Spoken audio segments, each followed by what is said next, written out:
According to reports, Mahomes expected to miss at least 3 weeks. Shannon, is Andy Reid to blame for calling this QB sneak? Yes, and I tweeted it immediately, Skip. I said this is a dumb coaching move. Your quarterback has been injured, nursing an ankle injury since week 1. He hurt it in Jacksonville, and it hadn't gotten any better because, Skip, it's hard to, like, when you get an injury, it's hard to heal the injury when you have to practice on Wednesday and then you play again on Sunday. And if you remember, Skip, he got it stepped on several times against Colts that Sunday night game. So that injury has really never healed from week 1. He got it stepped on again, I think it was week 4. Week 4. And so here we are again. No, Skip, you can't do that. See, I understand. Football is an inherently dangerous game, and there's a risk every time you step on the field. But there's also something called an unnecessary risk. Skip, he has an injured ankle.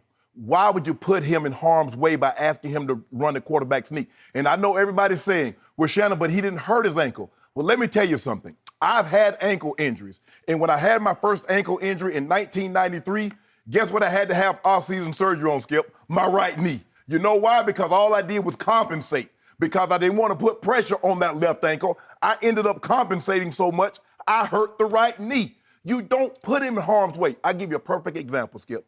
Peyton Manning. Once he hurt his neck, guess what they never did again? They never ran a quarterback sneak on 3rd and 1, 4th and 1. You have running backs. I can see, Skip, if it's the AFC Championship game, if it's the Super Bowl, or if it's to get your team to win a game, Skip, I got no problem with that. Skip, this is the 7th game of the season. Everything that you hope to accomplish is riding on the right arm of that guy. If you think you can go anywhere, I don't care if you got Sammy Watkins, Tyreek Hill, or whatever else you got. Everything that you want, that you hope to accomplish is based on 15 and his health. They say 3 weeks, hopefully that's the minimum. But Skip, you can't put this kid in harm's way. Andy, you're smarter than that. That's Denver. If you can't beat Denver, and you saw the way the game was going, Skip, they went down and scored. Denver got out the box early. You follow them up, you get a lead. They don't do anything. You take you kick the field goal. Now you're up 10-6. You get the ball back and you're driving again. Skip, why? You don't put the kid at risk in a game of this. It means nothing. You're gonna win this game. I totally disagree with the call. I don't know why you would put him in harm's way in a regular season game. It's an unnecessary risk that you didn't need to take. Yes, I understand that there are risks involved in football, but unnecessary risk is what you try to avoid. So I place this at the head coach. Well, if Andy called a play or if Eric Bieniemy, offensive coordinator, Andy called the play. Okay, well, I fought Andy. Okay. So just for the record, you did pick Denver to win this game. I picked Denver to win. Mark Schlereth picked Denver. So everybody on Undisputed picked Denver. I think Jenny actually picked Mahomes. Whatever. But the three of us said Denver, Denver, Denver. Right. So Patrick Mahomes and company had just lost 2 straight home games. I think there was a level of desperation in a big division game on Thursday Night Football. So I don't think it was just Denver. It looked like just Denver last night because that was all-time embarrassment for your old franchise at home on that stage. That was hard for me to watch. Okay, now back to your premise. I can't tell you how much I disagree with your premise, and here's why. I started covering this game of pro football back in the mid-'70s when I covered Don Shula's Dolphins for the Miami Herald. Then it was Chuck Knox's Rams, and then it was the Cowboys of Tom Landry and Jimmy Johnson, and then I got to know Bill Walsh very well when he was the advisor-in-chief for the 49ers. So I've been around a lot of pro football, a lot of great minds. I cannot remember ever any quarterback ever getting hurt on a quarterback sneak in my time. I Googled it and found that Tom Savage, who's no longer in football, in one of his few starts for the Houston Texans, did suffer a concussion on a quarterback sneak. And so I looked at the play, and it opened up so quickly that he was shocked that there was actually a big hole there. So he just kept going with his head up and just then hit helmets with the linebacker head on, who had a little full head of steam. Yes. So I get that one. Right. Freakish. Now to this play. Who is the greatest quarterback sneaker of all time? This isn't even close. Tom Brady. I tweet that all the time. Greatest quarterback sneaker ever. Tom Brady has run the quarterback sneak. It's hard to count them, but it's over 200 times in his career. Tom Brady has willingly run the quarterback sneak that he loves so much. It's his pet play, his favorite play. And just a week ago on this same Fox stage, the big Thursday night stage, would you believe Tom Brady ran 5 quarterback sneaks that night? 5.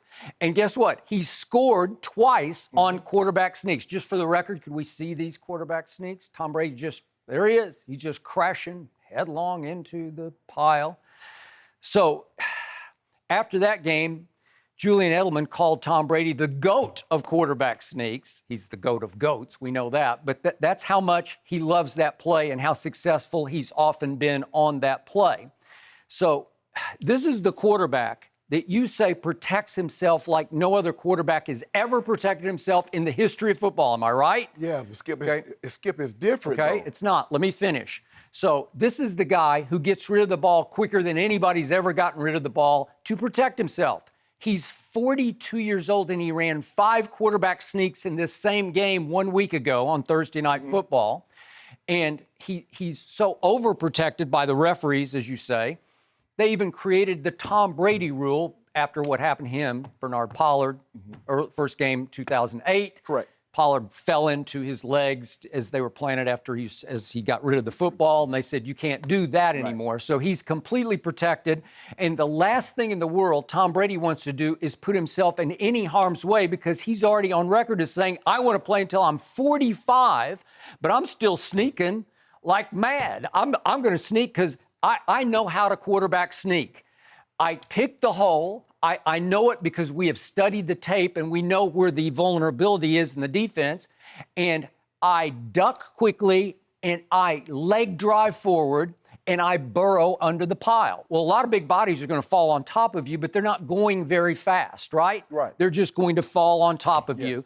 But apparently Tom Brady believes that's not a very risky play, because I think he thinks there's no risk in the play. Let me ask you a question. Tom Brady has a partially separated left shoulder. Okay. They're running quarterback sneak. Okay, he doesn't have a partially... That's my point! He was injured! Neither does Patrick He was Mahomes. injured! He's got an ankle injury. Are you kidding me? Skip, Stop come on, it. Skip, stop it. Skip, Tom, stop wait it. a second. Hold on just a second. I got you. Tom Brady had a calf injury that was so bad. Well, he did. He was not practicing. What did we say? Why did they go get Cody Kessler?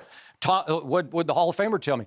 They got to throw footballs in practice, and Tom Brady can't throw any footballs, right? No, that's not so he is still quarterback sneaking with a calf injury that was so bad they had to sign a third quarterback. Skip, they signed. I'm sorry. Skip, they signed the third quarterback because they didn't want the backup taking all the reps with the regulars and all the backup reps. Stop it. Skip. There's no danger here. And just because you have a little ankle injury, stop it. Skip, everything is little if you don't have it. Okay, but if you're running full speed, if he's scrambling down the field, you might be able to sell overcompensation to me. You might. Skip. Where left ankle leads to right knee.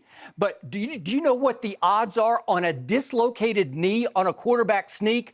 Billions to 1. Because you know what? It's never happened in the history of football. But Skip, if you can find a dislocated knee on any quarterback sneak dating to high school football at the turn of the century, you got me. But Skip, that's not the point. You put the guy in a situation that he took an unnecessary risk. There's no risk. Okay, if you take off running, I got you. So let me ask you a question. If there's no risk, why don't people play with ACLs, torn ACLs? There's no risk. You can't tear it anymore. It's already torn. Okay, but you can't move. Why you can't? You can't operate. John Elway played his whole career without one. Okay, well, okay, so what? I don't even know what your point is. My point is, so Skip, quarterback sneak with a torn ACL. It's fine with me. Why not? I think it's zero risk. So why didn't Tom Brady play when he tore his ACL?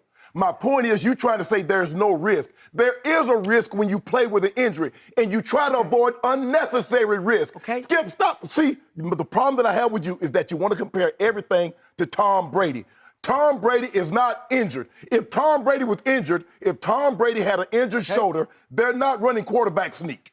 Throughout September into early October, he could not practice because of a calf injury, widely reported in New England. So help me out. Calf or ankle, which is worse? I'll go calf every time because if your calf goes out completely, you cannot play pro football. But you can with a bum ankle. Yes.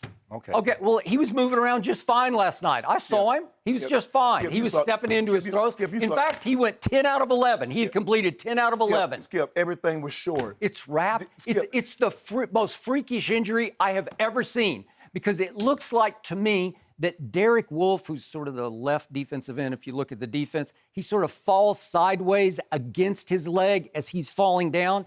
I still don't know how that dislocates a knee. It's as freakish an injury as I've ever seen on a football field.